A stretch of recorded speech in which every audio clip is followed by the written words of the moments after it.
Parenting মানেটা আমি ঠিকঠাক বলতে চাইছি, আমাদের এখন বর্তমানে প্যারেন্টিং দমে হয়ে গেছে, আনপ্যারেন্টিং করা বেশি দরকার আছে। প্রতিটা জিনিসে এত বেশি মানে জোর করে থপে দেওয়া হচ্ছে, মানে কি এইটা করতে হবে ওইটা করতে হবে, জাস্ট একটা ডাটা এন্ট্রি করা আছে। যেমন রেল লাইনে রেল লাইনটা যেমন দুটো জিনিস আছে, দুপাশে কি করতে হবে এরকম লাইন ধরে লেখা আছে। এবার লাইনের মাঝ দিয়ে হাঁটতে হাঁটতে ছেলে তো কনফিউশন যে এইদিকে যাবো না এইদিকে যাবো।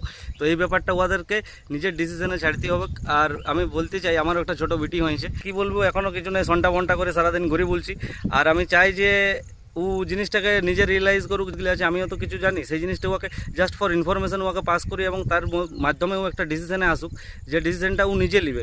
এই জিনিসটা আমি চাই। জাস্ট ইনফরমেশন মানে যে নলেজ আর এক্সপেরিয়েন্সটা জানিছি সেটা ওকে শেয়ার করব, জাস্ট পাস করা। কিন্তু ওকে বলবো না যে তুই এইটাই কর, যা চয়েস ওয়ারই হবে, যেমন ওই চয়েসেই নিজে জিনিসটা করতে সক্ষম হয়। কেউ যদি কাউকে এতটা যোগ্য বানাতে পারে আমি, যে নিজের চয়েসটা নিজে ডিসিশনটা নিজে নিতে পারবে এবং সেটা